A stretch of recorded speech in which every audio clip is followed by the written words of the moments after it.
자, 로그인 하시고요.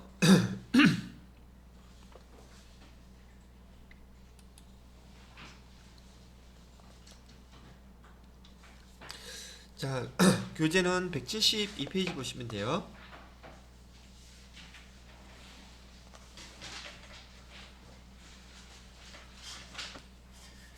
자, 그 다음에 시작하기 전에 172페이지 보시게 되면 여기 증빙서류라는 용어가 나옵니다.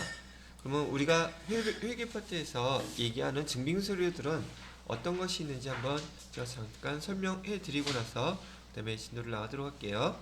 자, 거기 172페이지에 보시게 되면요, 우리 증빙서류라고 되어 있어요. 근데 이 증빙서류가 일단 명확하게 구분을 하기 위해서 전 법정 증빙서류라고 얘기하는 것부터 설명해 드릴게요.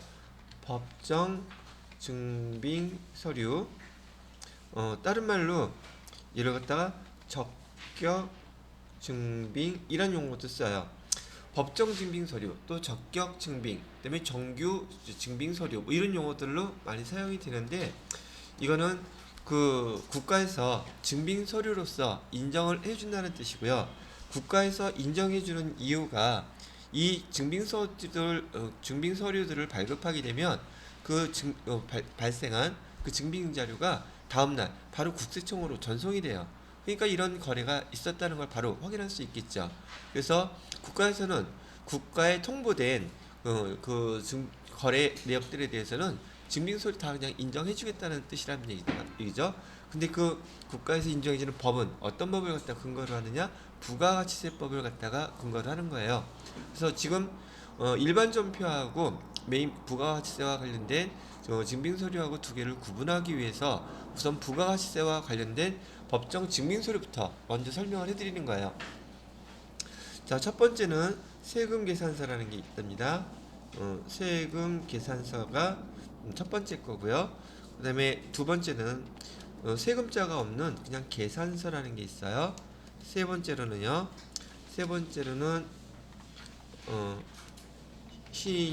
이거 왜 이래? 신용카드 매출 전표라고 하는 게 있고요. 그다음에 네 번째로는 현금 영수증, 이렇게 네 가지예요. 이 네 가지가 지금 법정 증빙 서류라고 하는 것들이고요. 얘네들은 다 어디서 입력을 하셔야 되냐면, 여러분이 메인 매출 전표라고 하는, 우리가 지금 일반 전표 입력 배우고 난 다음에 바로 배우시게 될 겁니다. 매입 매출 전표라고 하는 그 항목에다가 이 증빙서들을 입력을 해 주셔야 돼요. 그러면 이 증빙서류는 다 어디에 있는데요? 자, 이 네 가지요.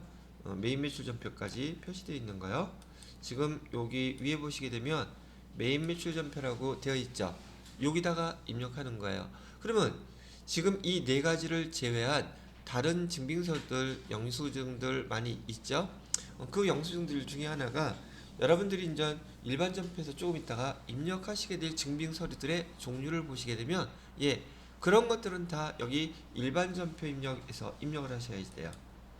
지금 제가 써드린 이 네 가지 이외의 것들은 어디서 입력한다?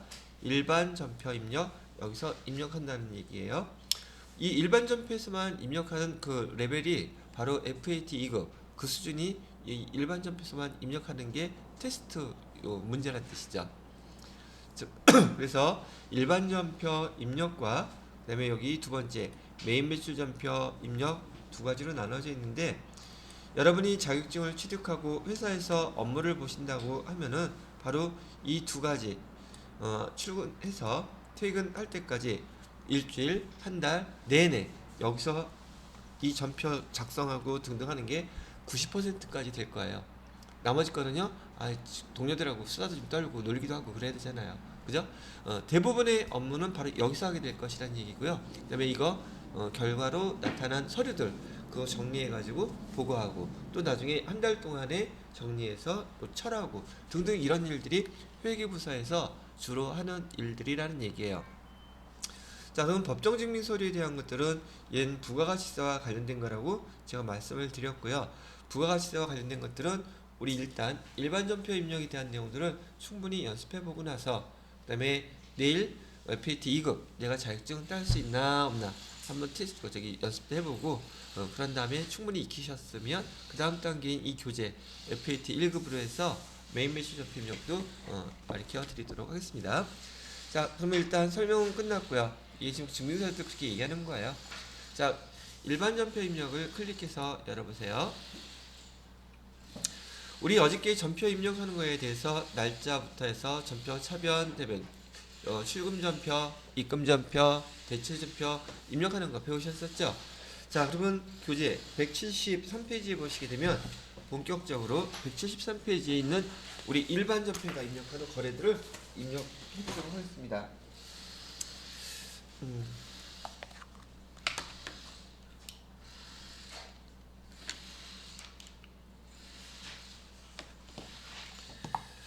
자, 거기 회사에서는 돈을 썼는데 지금 여기 그 첫 번째 그 수행 내용을 보시게 되면 돌잔치 초대장이라고 나와 있네요. 그럼 얘는 증빙서류일까요? 아닐까요? 증빙서류예요. 왜냐하면 지금 거래처에 거기 영업부장 자녀 돌잔치에 가서 축의금 내고 왔다고 이게 하나의 증빙서류가 되고 이것 때문에 회사 돈 거기 10만원 썼습니다. 그러면 회사에서 돈 썼으니까 이걸로 증빙서류 처리해줘야 되겠죠. 돈이 나갔다는 얘기예요. 자, 그러면 한번 날짜는 우선 2월 11일 입력하세요. 저는 하나씩 할게요. 2월 11일 해주고요. 9분. 얘 지금 돈 현금 나간 거죠. 그러면 우리 출금 전표 1번 누르기로 했고요. 그 다음에 상품 매출 거래처 멋장이의 영업부장 자녀 돌잔치에 현금 10만원을 지급했다 얘기합니다. 그러면 여기 계정 우리 뭐라고 기록하실래요? 접대비 기록해야 되겠죠? 그래서 접대비 계정 조회하셔서요. 접대비 얘는 800번대 해야 되겠죠? 800번대 접대비 해주시고요. 금액은 10만원 이렇게 입력해 주시면 자, 회사에서 이렇게 거래처 뭐 등등 이런 거 관련해서 이런 거래가 돈 쓰는 일이 발생할까요? 발생하지 않을까요? 자주 발생하겠죠. 그죠? 거래처들마다 우리 회사에서 관련 있는 그런 부서들이 많이 있을 테니까. 그런데 그걸 자기 돈으로 내기는 뭐하니까 회사 돈으로 내겠죠. 그러고서 회계 담당자한테 이런 영수증을 갖다 준단 말이에요. 그러면 여러분들이 지금처럼 이렇게 입력하시면 돼요. 이거 별다른 거 있어요? 한 번만 보면 전 회계 이론에 대한 지식들은 벌써 다 있기 때문에 이 회사의 그 거래에 대해서 회계상거래 이렇게 입력하면 처리할 수 있는 거예요. 회사에 가셔서도 실무에서 이런 거 발생하면 그냥 이렇게 입력하면 끝. 됐죠? 근데 여러분 면접 보러 가서 실무할 수 있으세요? 라고 물어보면은 뭐라고 대답해야 돼요? 자격증만 있고 실무는 안 해봐서 못해요. 그렇게 얘기하면 안 된다 그랬죠? 그죠? 이게 실무예요 지금. 아시겠습니까? 당당하게 자신있게 할 수 있다고 얘기하세요. 자, 그 다음에 두 번째 문제 한번 볼까요? 지금 1번에 나왔던 이것도 여기 증빙서류라고 보시면 되겠고요. 2번 우편 등기 영수증이라고 되어 있는데 우선 날짜부터 한번 볼까요? 날짜는 며칠로 되어 있나요? 2월 15일. 날짜는 제가 2월 15일로 쓸 거고요. 여러분 이렇게 계정 옆에 설명을 읽으면서 이 계정을 뭐라고 써야 될까? 계정을 다 자꾸 떠올려야 돼요. 자, 이 영수증이라고 되어 있는데 이 영수증은 제가 아까 말씀드렸던 네 가지 법정증빙서류 아니죠. 세금계산서도 아니고 계산서도 아니고 신용카드 매출전표도 아니고 그다음에 현금 영수증도 아니죠. 그래서 얘는 일반 전표에다가 이렇게 입력하시는 거예요. 거래처에 상품 매출 관련 서류 발생했다 돼 있죠. 하고서는 등기 우편 요금을 현금으로 지급했다. 그러면 얘도 일단 저기 출금 전표를 해야 되겠죠. 현금이 나갔으니까 1번 출금 전표 입력하시고요. 이렇게 거래처에다가 서류 보냈다 그러면 얘 뭐라고 써야 되겠습니까? 계정 뭐라고 써야 돼요? 통신비라고 써야 되겠죠. 자, 통신비 대표적인 게 전화요금이었었지만 이렇게 우편을 통해서 보내는 것들, 그 다음에 요즘에 대표적인 통신요금은 인터넷 요금이죠. 그렇지만 예전에는 지금도 마찬가지고요. 우체국에서 우편을 붙여서 등기로 붙일 수도 있고 우편을 사서 붙일 수도 있고 여러 가지 방법이 있는데 이건 다 목적이 뭐예요? 통신 수단이기 때문에 통신비라는 계정 사용하시면 되겠어요. 그래서 통신비 조회하셔서 800번대 통신비 선택하시고요. 금액은 4,000원 써주시면 돼요. 자, 얘도 보기에 지금 회사에서 흔히 발생할 수 있는 업무겠죠. 그죠? 그리고 거기에 영수증 보세요. 이게 일반적으로 얘기하는 일반 영수증이에요. 얘는. 됐죠? 일반 증빙서류, 일반 영수증. 자, 이번에는 174페이지로 넘기세요. 자, 여러분 책상 위에 지금 3번과 같은 그런 서류가 놓여 있어요. 3번 같은 서류가 놓여 있습니다. 됐나요? 자, 그러면 우선 날짜를 한번 먼저 정리해 놓고요. 날짜는 며칠로 해야 될까요? 거기 수납인 찍힌 날짜를 보셔야 돼요. 수납인. 2월 20일 날 이 돈 냈네요. 그죠? 날짜는 20일로 써주시고요. 자, 설명을 읽어보겠습니다. 매장을 신축하기 위한 토지를 구입하고 토지에다가 동그라미 치시고요. 토지를 구입하고 취득세를 냈대요. 그리고 국민은행에 현금으로 납부했다 그랬으니까 얘도 출금전표가 되겠죠? 그래서 1번 출금전표 선택해 주시고요. 자, 여러분 책상 위에 놓여 있는 이 취득세 납부서 겸 영수증 이거 보시고 계정 뭐라고 쓰셔야 되겠어요? 토지라고 써야 되죠? 왜? 토지를 사면서 발생한 취득세나 등록세 얘네들은 부대비용이라고 그랬죠? 그렇기 때문에 그 취득한 자산 명칭으로 기록해준다. 잘 기억했어요? 자, 그래서 얘는 토지라는 계정으로 이렇게 기록해 주시면 되겠고요. 토지 금액 취득세 얼마라고 되어 있냐면 245만원 되어 있죠? 245만원 이렇게 띵 치면 얘도 마찬가지로 지금 그 문제에 대한 거 여러분이 해결하신 거예요. 그런데 우리 회계 이론에서 배웠던 내용대로 회계 프로그램에다 입력해 보니까 설명보다는 실기가 되게 간단하죠. 왜? 한 줄만 입력하면 되니까. 근데 우리 배울 때는 뒷다리 많이 배워가지고 그런 거예요. 이론은 그렇게 많이 배우지만 실무에서 이렇게 영수증 하나하나 처리하실 때에는 지금처럼 처리하시는 거고 지금처럼 처리하기 위해서 그 이론이 필요했던 거예요. 그래서 여러분이 배우신 거고요. 그러면 시험 문제는요. 지금 여러분이 연습하시는 이대로 나올 것이고 회사에서 근무하실 때 근무하는 형태도 지금 이렇게 여러분이 입력하시면 자, 여러분 지금 연수 왔다고 생각하시라 그랬었죠. 지금 5개월 연수 과정 오신 거예요. 그래서 이 연수가 끝나면 바로 저기 회사에 투입돼서 바로 업무 처리하셔야 되겠죠. 그죠?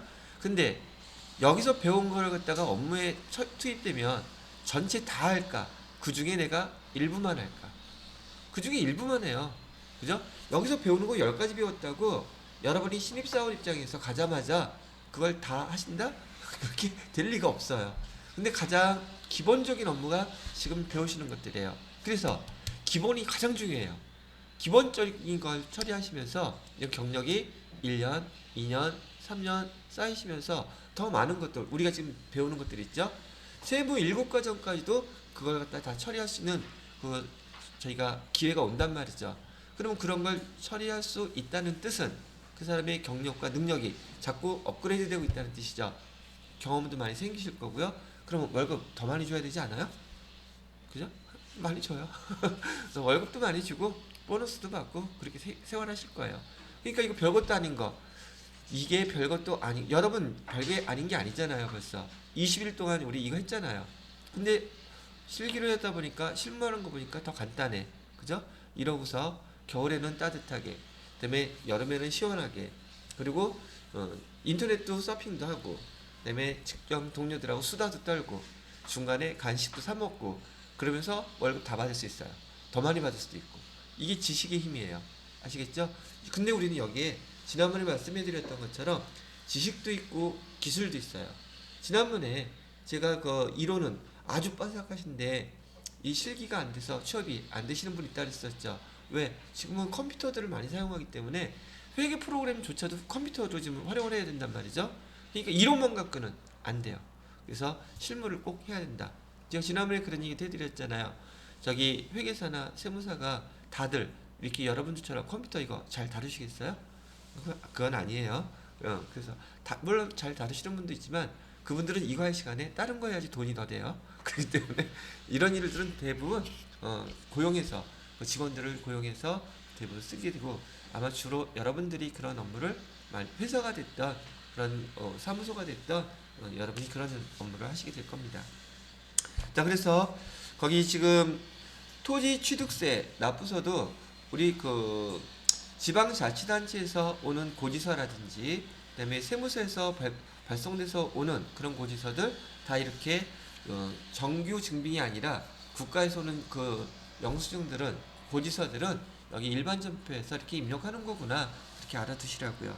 자, 그다음에 네 번째 볼게요. 네 번째 보시게 되면 출장 품위서라고 되어 있고 출장 여비 가지급.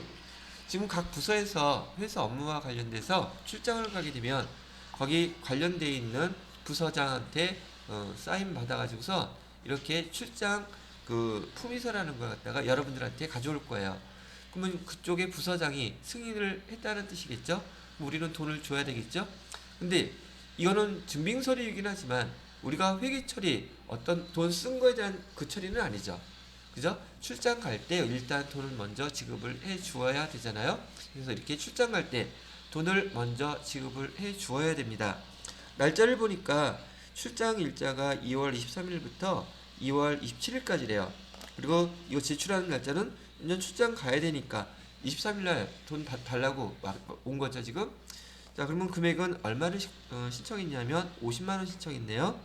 자, 그럼 날짜는 23일로 이렇게 해주시고요. 자, 여기도 현금으로 돈 다 줘야 되겠죠. 거기 문제 한번 읽어볼게요. 영업부 오상식의 출장 여비 계산액. 계산액이라는 뜻은 대략 계산했다는 뜻이에요. 정확히가 아니라 대략 이렇게 쓸 겁니다 라고 해서 돈을 청구한 거예요. 그리고 현금으로 지급했대요. 현금 지급했으니까 얘는 출금 일단 해놓으시고요. 자, 출장 갈 때 돈 지급한 거 우리 계정 뭐라고 쓰기로 했었죠? 가지급금 하셔야 되죠? 가지급금 해주시고요. 자, 이렇게 가지급금 할 때는 회사에서 그 출장 명목으로 돈을 받아가는 사람 누군지 우리 회계 담당자는 반드시 그 대상을 거래처에다가 입력을 해주셔야 돼요. 그래서 F2 눌러보시고 거래처 등록할 때 오상식 부장이라고 되어 있죠. 오상식 여기 이렇게 되어 있죠. 회사에서는요 전 직원이 거래처로 다 등록되어 있어요. 왜? 그 직원들에 대해서 돈 이렇게 쓰고 등록하는 사람이 누군지 명확히 해놔야 되기 때문에 나중에 돈 받은 거에 대한 영수증 받아야 되잖아요. 그죠? 반드시 가지급금, 가수금 여기에는 거래처 꼭 입력해 주셔야 돼요. 자, 그래서 오상식 해주시고요. 금액은 얼마? 50만원. 자, 이렇게 하면 출장 가지급에 대한 지출한 금액에 대해서 여러분들이 여기 분계를 해서 회계 처리해서 입력을 한 것입니다. 끝났어요. 자, 그 다음에 이번에는 5번 문제 보시게 되면 여기 급여 지급대장 그래가지고서 지금 이게 우리 보통 급여 대장이라고 많이 불러요. 급여 대장이라고 부르는데 직원들한테 이렇게 월급을 주게 되면 그 항목들이 되게 많이 나와 있죠. 그죠? 근데 지금 제가 이거 보여주지는 못하겠고 거기 우선 날짜는 며칠 날 지급했나 한번 밑에 보실까요? 이게 보통예금 통장 보니까 2월 25일 날 2월분 급여 직원들 보통예금 계좌로 다 이체시켜 줬네요. 그럼 여기 우리가 기록해야 되는 날짜도 당연히 25일이 이렇게 돼야 되겠죠?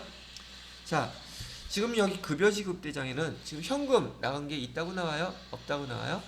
현금 거래가 아니죠. 그러니까 얘는 우리가 배웠던 대체 전표로 차변, 대변 구분해서 입력을 해주셔야 돼요. 자, 얘도 설명을 해드렸지만 다시 한번 복습하는 차원에서 제가 또 한번 떠들어 볼게요. 자, 여기 우리가 차변에 지난번에 설명할 때 직원들한테 월급을 주게 되면 우리 회계 담당자는 급여라고 이렇게 기록하라 그랬었어요. 그때 예를 들어 드렸을 때 제가 급여는 200만원 이렇게 예를 들어 드렸었죠. 그 다음에 대변에 직원들의 4대 보험료와 그 다음에 그 소득세, 지방소득세 세금을 원천 징수해서 보관해 놓는다 그랬죠. 그 보관해 놓을 때 그 금액 15만 원이라고 한다면 계정 뭐라고 쓰라고 그랬어요? 예수금 쓰라고 그랬었죠? 예수금 그래서 15만 원 이렇게 해놓고요. 그 다음에 나머지 금액은 보통예금 통장에서 직원들 계좌로 다 이체해 줬겠죠? 그 이체해 준 금액은 얼마예요? 185만 원. 이렇게 되어 있죠. 지금 여러분이 교재에서 보고 계시는 급여 대장을 보고 이하고 똑같이 만들어서 쓰시면 돼요. 그러면 거기 금액이 얼마인지를 어떻게 구분하느냐? 우선 급여 대장 한번 미리 봐주세요. 대부분의 회사의 급여 대장은 거의 비슷하게 되어 있어요. 다만 여기는 지금 여기 구분이 2명밖에 없으니까 여기 금액이 이렇게 짧게 나와 있는 거 보이지만 10명이 됐던 50명이 됐던 100명이 됐던 그 학기 금액 나오는 거는 모양새가 똑같이 나와 있답니다. 그래서 거기 교재에 보시게 되면 수당 항목이라고 되어 있죠. 자, 이 수당 항목의 모든 금액의 학기 금액이 급여예요. 되셨죠? 다시 수당 항목이라고 되어 있는데 기본급, 직책수당, 식대, 차량 보조금, 야간 근로, 가족수당 그래서 급여 총액이라고 나와 있고 급여 총액 맨 밑에 보시게 되면 그래서 700만 원 나와 있죠. 그게 회사에서 지급해야 되는 급여 총 합계 금액이에요. 그러면 여기다가는 제가 급여라고 썼던 것처럼 여기에다가 여러분이 뭐라고 쓰면 되냐면 그 급여 합계 금액인 700만 원 이렇게 분기 처리해 주시면 돼요. 됐나요? 자, 두 번째. 오른쪽에 보시게 되면 공제 항목이라고 나와 있어요. 공제 항목은 왜 공제해놔요? 직원들이 납부해야 되거나 내야 될 거, 그 돈을 갖다가 회사에서 미리 빼놓는 금액이에요. 그런 뜻이에요. 공제 금액도 종목은 여러 가지가 나와 있지만 공제 금액의 합계 금액 있죠. 공제 금액의 합계 금액은 얼마라고 나와 있어요? 31만 4천원 나와 있나요? 31만 4천원. 얘가 바로 이렇게 공제 금액의 합계 금액을 예수금이라고 해서 이렇게 기록해 주시면 됩니다. 자, 그리고 급여에서 공제 금액을 빼고 나면 나머지 차인 지급이라는 용어가 나와 있죠. 그 차인 지급액은 회사에서 직원들 계좌로 송금해 준 금액이에요. 계좌이체. 그 합계 금액은 오른쪽 맨 밑에 668만 6천원 이렇게 나와 있죠. 급여 대장의 모양새가 아무리 골 때리게 나와 있다 할지라도 결국은 급여로 나가는 총 금액 얼마인지, 공제된 금액 총 얼마인지, 그리고 차인 지급액 얼마인지 요 세 가지만 그 표에서 보시고 이렇게 기록해 주시면 된다는 뜻입니다. 됐나요? 예, 되셨으면 그대로 입력해 보세요. 자, 그래서 얘는 이번에 우리 차변, 대변 구분해서 입력해야 된다 했었죠? 3번 누르시면 차변이 돼요. 차변에 아까 뭐 있었어요? 급여 있었죠? 급여 얼마? 700만원 이렇게 입력해 주시고요. 그 다음에 대변, 대변에다가는 예수금 쓰기로 했었죠. 예수금 써주시고요. 예수금 얼마?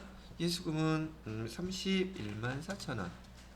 그 다음에 또 대변에다가 보통예금에서 이체했고, 자, 보통예금은 금융기관이죠. 어떤 예금 통장이 보통예금인지 거래처, 은행 반드시 써주셔야 돼요. 여기 어디 은행에서 이체를 했나 봤더니 신한은행이라고 되어 있네요. 신한은행 조회하셔서 신한은행에서 이체해줬어요. 얼마를요? 668만 6천원 이렇게. 여기 차인 금액이 여러분 보시게 되면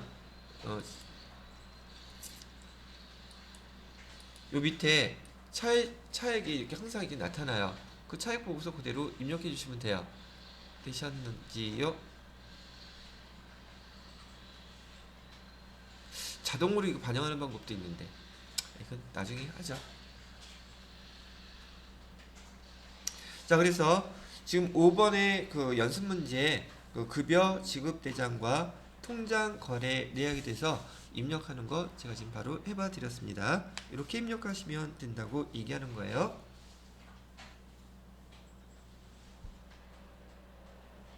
자, 그 다음에 6번 문제 볼게요. 6번 문제는 출장엽이 그 정산서, 다른 말로 가지급 정산이라고 그래요. 아까 오상식 부장이 출장을 갔는데 갔다 와서 50만 원 받아갔었잖아요. 50만 원 이렇게 썼다고 지금 얘기를 해주고 있고, 그 증빙서류를 제출하는 거예요. 증빙서류만 제출하면 안 돼요. 아까 우리 품위서 받았던 것처럼 거기 몇 월 며칠 날 뭐뭐뭐 사용했다, 그다음에 영수증 뭐뭐뭐 이렇게 해서 똑같이 아까 품위서처럼 정산할 때도 그 부서에서 그 담당자한테 그렇게 받으신 다음에 여러분이 보고서 회기 처리를 해 주시는 거예요. 자, 내용을 한번 보겠습니다. 날짜는 27일 날 지금 제출하고 있네요. 27일 써주시고요. 출장을 마친 오상식 부장의 여비 정산 내역을 받고 차액을 현금으로 추가로 지급했대요. 뭐 현금으로 지급했으니까 현금 얼마는 나갔겠지만 지금 우리가 정산하는 금액의 일부밖에 안 되죠. 그래서 얘는 출금 전표로 하면 안 되고 전체를 다 정산할 수 있는 대체 전표로 차변, 대변, 계정 과목들을 따로따로 여러분이 정리를 해주셔야 돼요. 자, 여비정산서 보니까요. 거기 숙박비로 30만 원 사용했대요. 그다음에 교통비로 25만 원 사용했대요. 근데 아까 우리 저희 가지급 그 출장비 줬을 때 50만 원만 줬죠. 그렇죠? 그래서 출장비로 쓴 금액은 다 여비, 교통비라고 쓰라고 제가 얘기해 드렸어요. 근데 뭐 하나만 딱 구분하세요 그랬죠? 접대비가 있다면 접대비는 별도로 따로 써주셔야지 돼요, 얘기했단 말이에요. 근데 여기는 지금 접대비 쓴 건 아무것도 없죠. 자, 그러면 제가 쓰는 거 보세요. 이 가지급 정산할 때는 지난번에 제가 이론 때 말씀드렸던 것처럼 가지급금은 임시계정으로서 연말에 결산할 때 가지급금이 나타나 있으면 안 돼요. 그래서 가지급 정산할 때도 앞에 가지급금 50만 원 준 거 있죠? 걔부터 먼저 꼭 빼주셔야 돼요. 분기하는 순서가. 그래서 저는 차변부터 입력하지 않고 대변으로 가지급금이 몇 번이었더라? 135번인가? 아니네. 가지급금을 먼저 이렇게 없애주고, 가지급금은 거래처 반드시 누가 정산해야 되는지 아까 거래처 입력해놨었죠? 그래서 오상식 부장 이름 거래처 써주시고요. 금액 무조건 50만원부터 똑같은 금액을 이렇게 빼놓고 정산합니다. 그 다음에 차변에다가는요, 지금 얘 전체 다 여비 교통비로 쓰기로 했었죠. 그죠? 그래서 지금 금액 숙박비 30만원 하고요, 교통비 25만원 다 합쳐서 우리 여비 교통비라고 다 써주시는 거예요.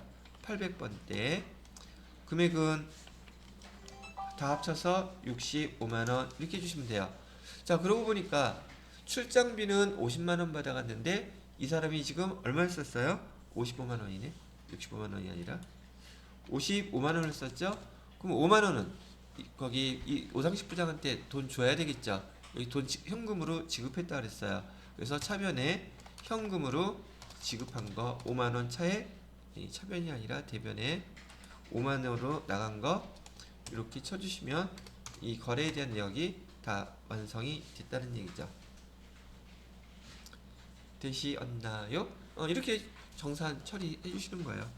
그러면 우리 회사에서 업무를 보기 위해서 출장 가시는 직원들이 많을 텐데 출장 갈 때 가지급 지급하고요, 그다음에 갔다 와서 정산하는 거 이렇게 해주시면 실무에서도 회사에서도 똑같이 이렇게 처리할 줄 아시고 영수증 보고 정리해 주실 수 있으면 실무 업무 여러분 100%다 하실 수 있는 겁니다.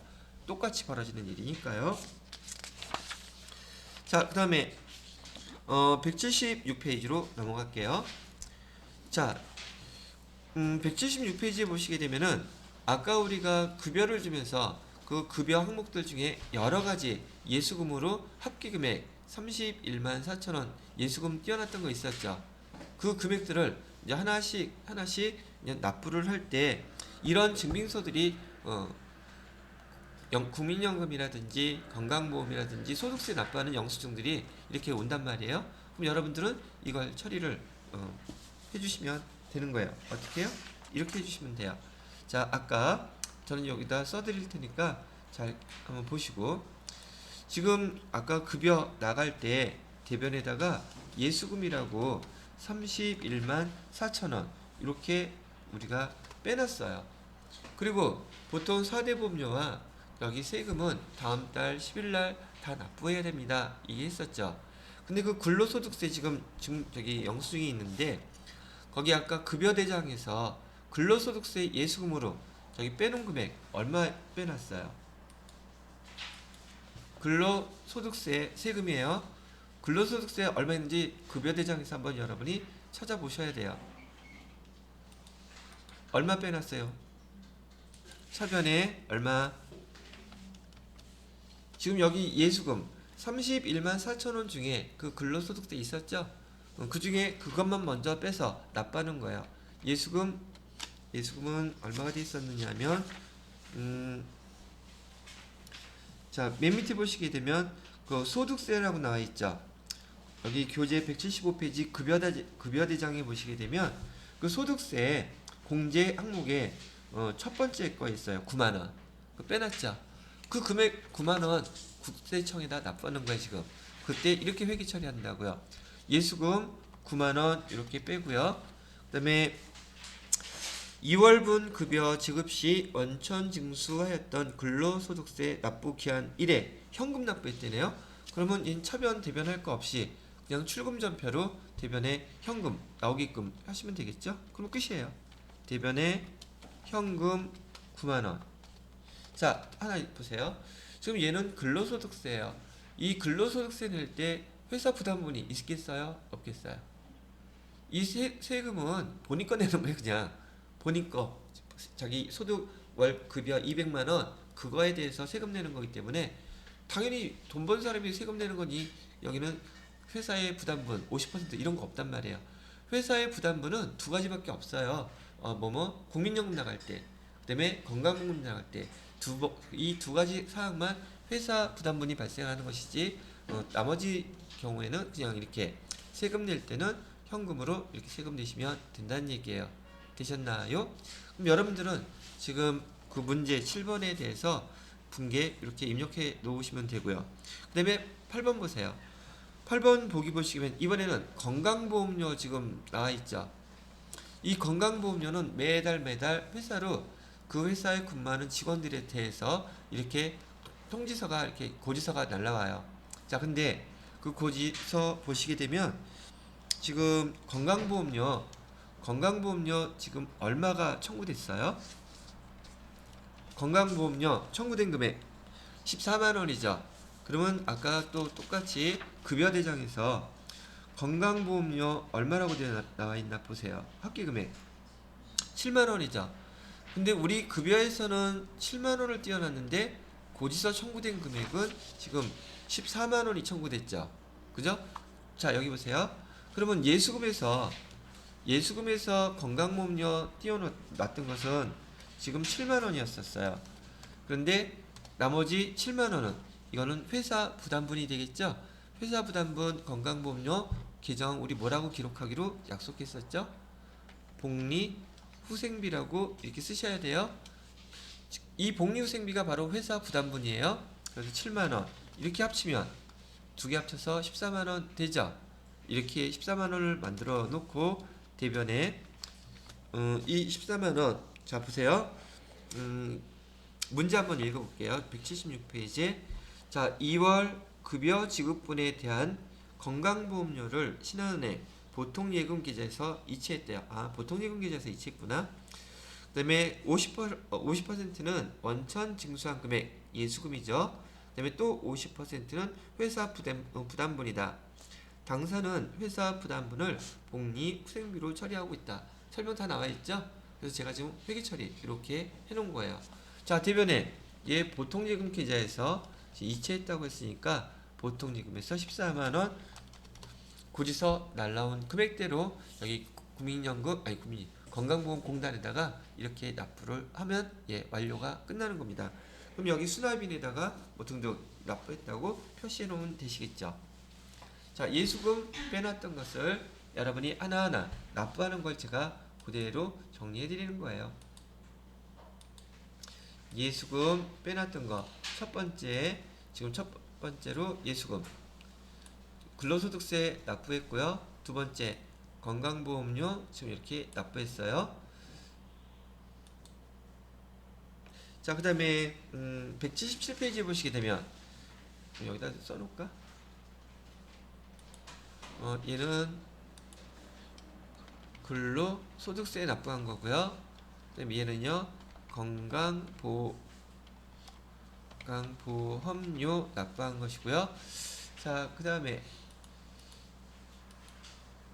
9번 문제 보시게 되면 지방소득세 납부했다 그랬고, 지방소득세는 어디 있느냐면 저기 175페이지에 급여지급대장 보시게 되면 거기에 지방소득세 나타나 있는 거 있죠? 얼마라고 우리 예수금 떼어놨어요? 9,000원 예수금 떼어놨던 거 이렇게 납부하는 거예요.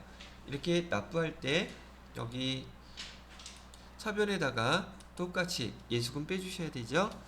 차변에 예수금 9,000원 이렇게 빼주시고요.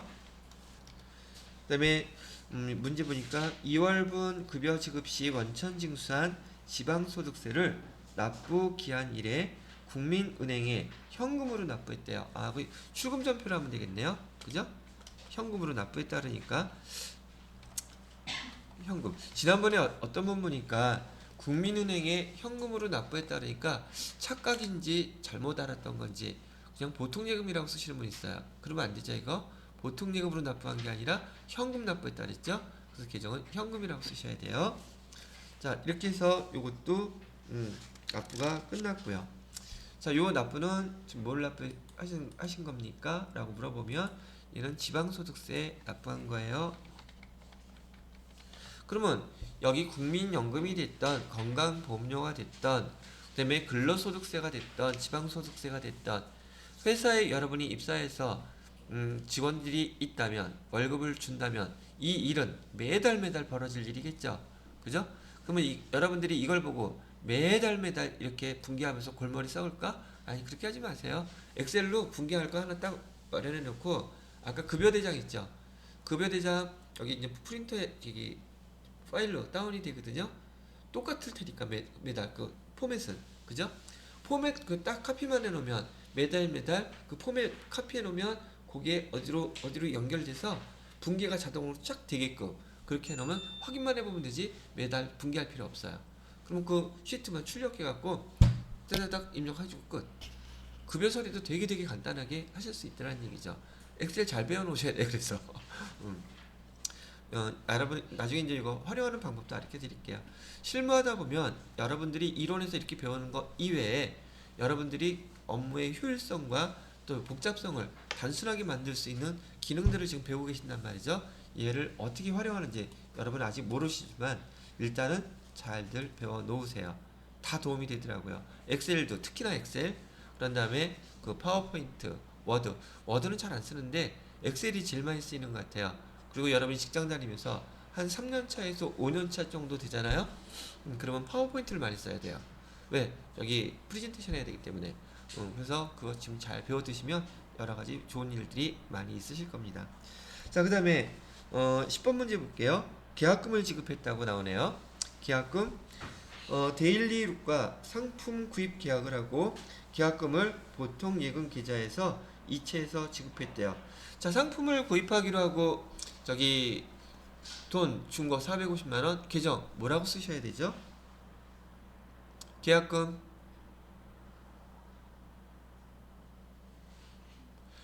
뭐라고 써요? 다들 꿀 먹은 벙어리야. 내가 안 보인다고 입 다물고 있는 것 같아. 그래도 귀에는 들렸어. 선급금 쓰면 되죠? 차변에 선급금 쓰시고요. 선급금은 얘 지금 채권 계정이죠. 그래서 거래처 빼먹지 말고 쓰셔야지 돼요. 거래처 데일리룩이라고 써주시면 됩니다.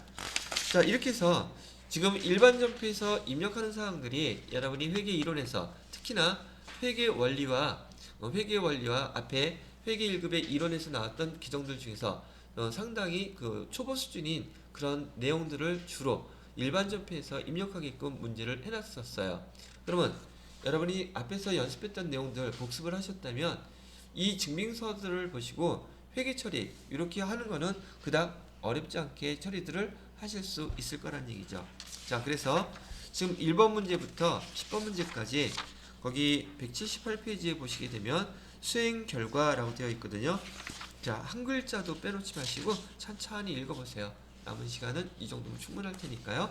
자, 이번 시간 수업은 여기까지만 하겠습니다. 복습도 하고 한번 확인해 봐 주시기 바랍니다.